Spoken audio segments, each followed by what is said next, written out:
C'est l'heure du soir 3, ce qui fait l'actualité, l'événement et le débat aussi. Bienvenue, bonsoir. De ceux qui ont rencontré Federico Nicotra et Marc Savino. C'est la toute dernière technique des voleurs de voitures. En moins d'une minute, les deux complices s'emparent du véhicule en douceur. Cette voiture de dernière génération est connectée à la maison. À l'aide d'un ordinateur branché sur le Wi-Fi, le vol s'effectue sans effraction visible. Les voleurs, en fait, ne s'attaquent pas à la voiture en direct, mais s'attaquent à la maison et utilisent la maison comme un relais, en fait, pour ouvrir la voiture. On est toujours dans le modèle où on attaque le maillon le plus faible de la sécurité. Aujourd'hui, dans chaque voiture, un ordinateur de bord gère toutes les fonctions. GPS, freinage, moteur, tout est connecté.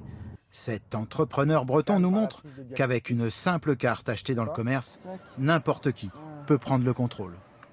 Quelqu'un qui aurait ce boîtier-là, aujourd'hui, est capable de récupérer tous les signaux sans comprendre comment ils marchent. Évidemment, tout le monde a peur de se faire voler sa voiture, mais on a eu un scandale avec Facebook récemment et on peut avoir exactement le même dans la voiture où je vole les numéros de téléphone, l'endroit où vous allez, où est-ce que vous faites vos courses. Carte à puce, téléphone portable, clés, ces milliers de données, nous les portons sur nous au quotidien. Grâce à une petite antenne, ce chercheur simule une attaque destinée à récupérer les codes secrets.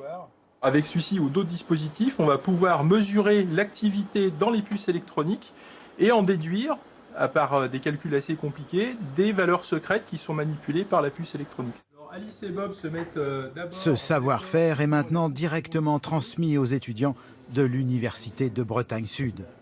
Ici, on apprend à protéger les objets connectés des piratages et des vols. Bien, vous avez réussi à prendre en main le contrôle des rétroviseurs, des compteurs... Former les futures générations à la cybersécurité est pour cette université un enjeu majeur.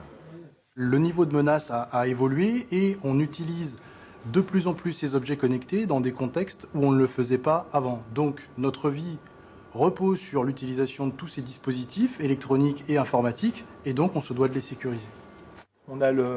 Avec bientôt 200 milliards d'objets connectés, le marché de la protection est en pleine expansion.